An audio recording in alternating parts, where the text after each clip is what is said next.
Morning students. आज हम पढ़ेंगे संप्रभुता के प्रकार। इसके पहले के वीडियो में हमने बात की थी कि संप्रभुता किसे कहते हैं और संप्रभुता के क्या लक्षण हैं। आज हम संप्रभुता के प्रकार क्या हैं इसके बारे में डिस्कस करेंगे। तो आइए शुरू करते हैं।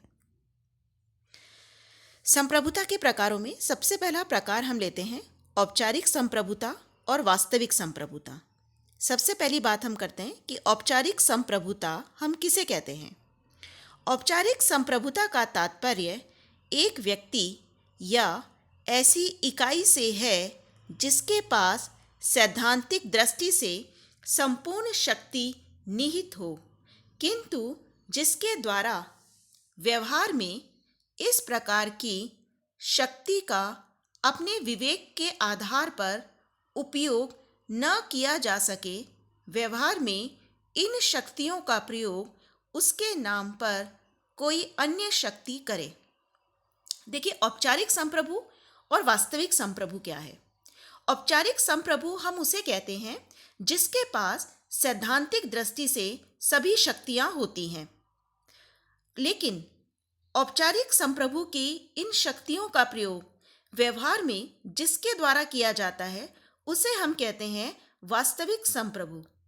जैसे उदाहरण के लिए, इंग्लैंड में जो वहाँ का सम्राट है वो औपचारिक संप्रभु है, क्योंकि सैद्धांतिक दृष्टि से जो संपूर्ण शक्तियाँ हैं वो सम्राट के पास है, लेकिन व्यवहार में सम्राट की इन शक्तियों का प्रयोग प्रधानमंत्री और उसके मंत्रिमंडल के द्वारा किया जाता है, पार्लियामेंट के द्वारा किया जाता है। तो एक तरीके से जो सम्राट है इंग्लैंड में वो औपचारिक संप्रभु हुआ, और वास्तविक संप्रभु हुआ वहाँ की पार्लियामेंट और वहाँ का मंत्रिमंडल। इसी तरह हम भारत की बात करें तो भारत में राष्ट्रपति औपचारिक संप्रभु है और वास्तविक संप्रभु है संसद और मंत्रिमंडल, क्योंकि सैद्धांतिक दृष्टि से समस्त शक्तियाँ संविधान के द्वारा राष्ट्रपति को प्रदान की गई है, लेकिन राष्ट्रपति को जो शक्तियां प्रदान की गई हैं व्यवहार में उनका प्रयोग प्रधानमंत्री, उसके मंत्रिमंडल के द्वारा और पार्लियामेंट के द्वारा किया जाता है। तो औपचारिक संप्रभु हम उसे कहेंगे जिसके पास सैद्धांतिक दृष्टि से सभी शक्तियां निहित हो। वास्तविक संप्रभुता हम उसे कहेंगे कि औपचारिक संप्रभु की वास्तव में प्रयोग करने वाली जो सत्ता है उसे हम वास्तविक संप्रभु कहते हैं। अब नेक्स्ट हम बात करते हैं कानूनी संप्रभुता। कानूनी संप्रभुता हम किसे कहते हैं। राज्य में कानूनों का निर्माण करने और उसका पालन कराने की सर्वोच्च शक्ति जिस सत्ता के पास होती है उसे कानूनी संप्रभुता कहा जाता है। वैधानिक दृष्टि से इस सर्वोच्च शक्ति पर किसी प्रकार का प्रतिबंध नहीं होता है और वह धार्मिक सिद्धांतों, नैतिक आदर्शों तथा जनमत के आदर्शों का उल्लंघन कर सकती है। यह वह संप्रभु है जिसे न्यायालय स्वीकार करता है। कानूनी संप्रभुता किसे कहते हैं। कानूनी संप्रभुता का मतलब यह है कि राज्य में कानून बनाने की और कानूनों को लागू कराने की शक्ति जिस सत्ता के पास है उसे हम कानूनी संप्रभु कहेंगे। कानूनी संप्रभु को न्यायालय भी स्वीकार करता है और वैधानिक दृष्टि से इस पर कोई प्रतिबंध नहीं होता।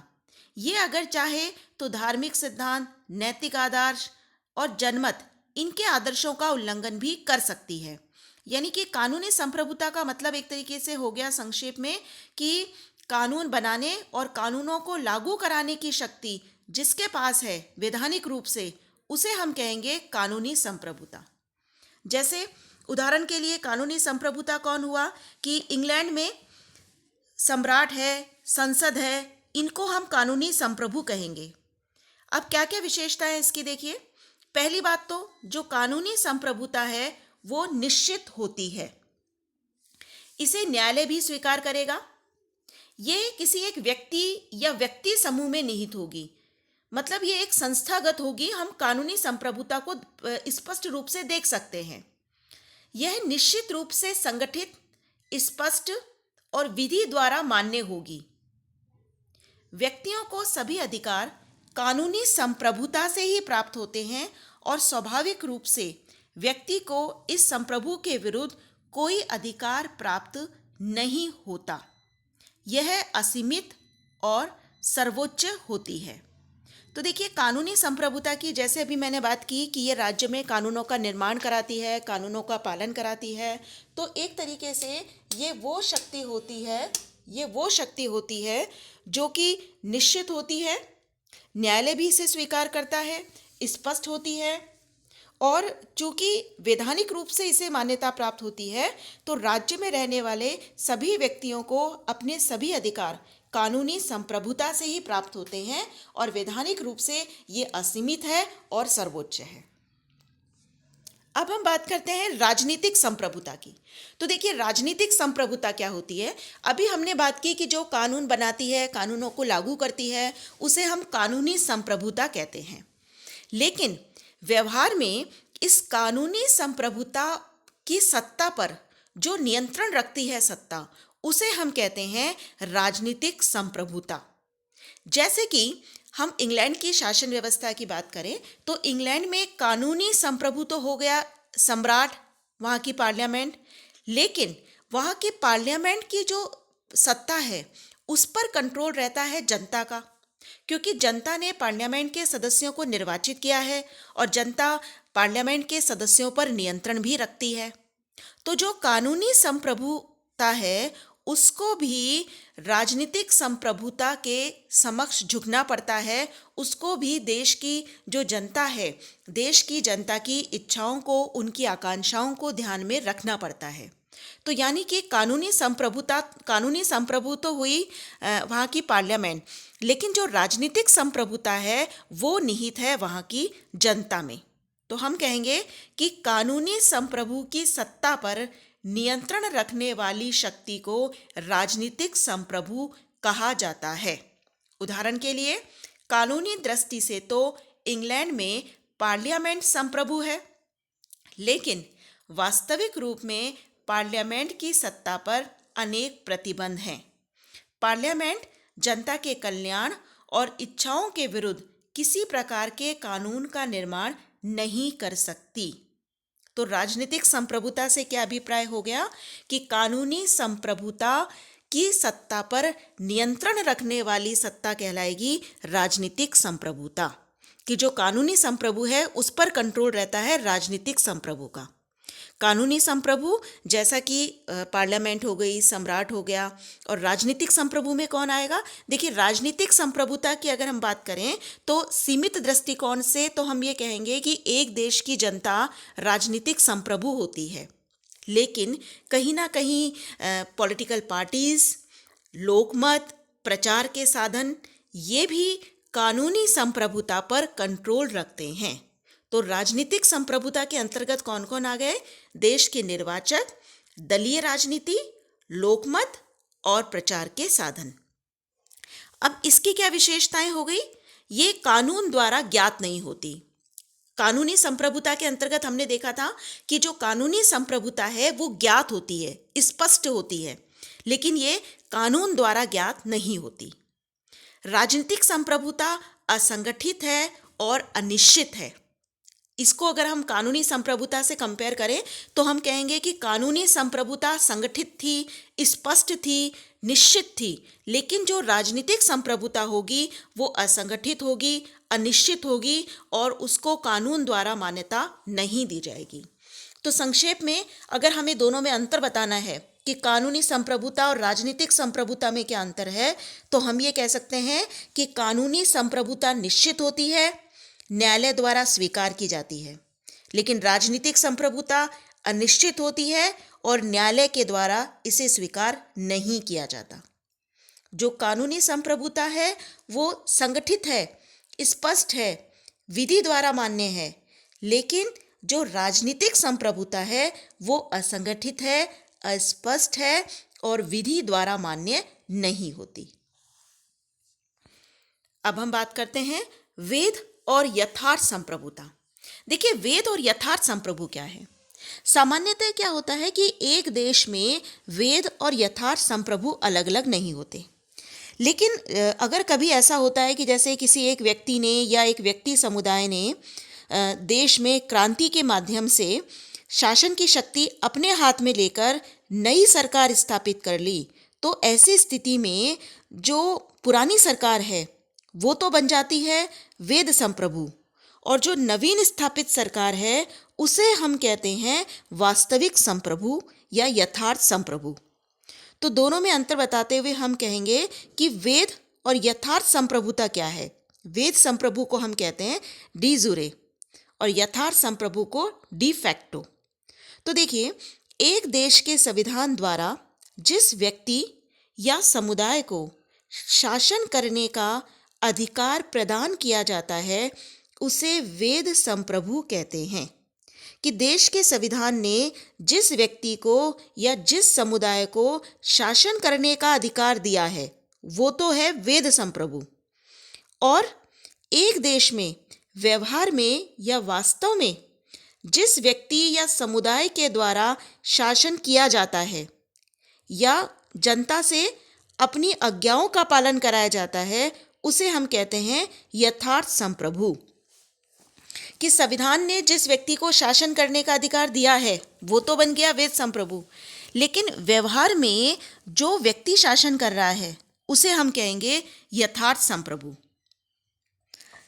जैसे कि हम उदाहरण की हम बात करें तो जैसे 1958 में पाकिस्तान में जनरल अयूब खान ने क्या किया था कि उन्होंने वहाँ की जो सरकार थी उसकी उपेक्षा करते हुए उन्होंने वहाँ पर क्रांति के माध्यम से एक नवीन सरकार स्थापित कर ली थी।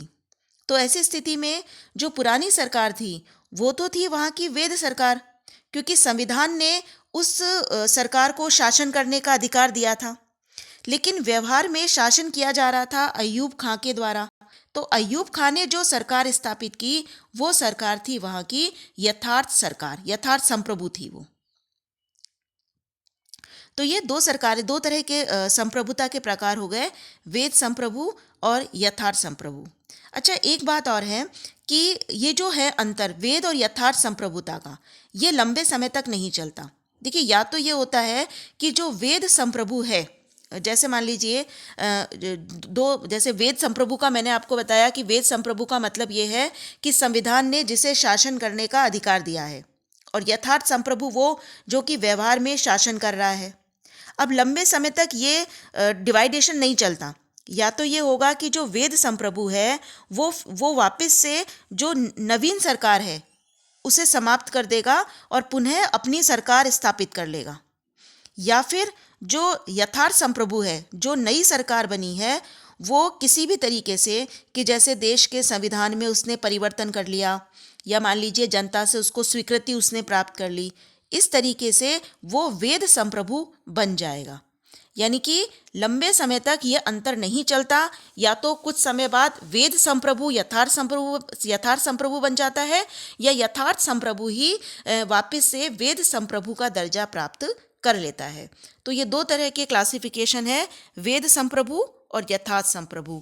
वेद संप्रभु वो हो गया जिसे संविधान ने शासन करने का अधिकार दिया है, और यथार्थ संप्रभु वो है व्यवहार में जिसके द्वारा शासन किया जाता है, वो यथार्थ संप्रभु बन जाता है। अब एक प्रकार और है इसका, जन संप्रभुता। जन संप्रभुता का अभिप्राय यह है कि संप्रभुता जो है वो वास्तव में जनता में ही निहित है। इस सिद्धांत का प्रतिपादन किया गया था 18वीं सदी के अंत में, क्योंकि देखिए क्या था कि 18वीं सदी के अंत तक विश्व के लगभग सभी राज्यों में निरंकुश राजाओं का शासन था। तो जब निरंकुश राजाओं का शासन था उस समय ही कुछ व्यक्तियों ने जन संप्रभुता की बात की। कुछ व्यक्तियों ने ये कहा कि जो संप्रभुता है वो वास्तव में जनता में निहित होनी चाहिए, और जन संप्रभुता के सिद्धांत का प्रतिपादन किया मार्सिग्लियो ऑफ पेडुआ और विलियम ऑफ ऑकम ने। लेकिन इसका स्पष्ट रूप से प्रतिपादन किया रूसो ने, और रूसो ने यह कहा कि जनता की वाणी ही ईश्वर की वाणी है, राज्य की प्रभुत्व शक्ति जनता में निहित है, और सरकार शासन और कानून निर्माण की शक्ति जनता से ही प्राप्त करती है। यानी कि रूसो ने कहा कि संप्रभुता जनता में निहित है। एक राज्य में जो प्रभुत्व शक्ति है वो जनता के पास है। देखिए, अमेरिका में जो क्रांति हुई या फ्रांस में जो क्रांति हुई, उनको जो मोटिवेशन प्राप्त हुआ वो इस जन संप्रभुता के सिद्धांत से ही प्राप्त हुआ।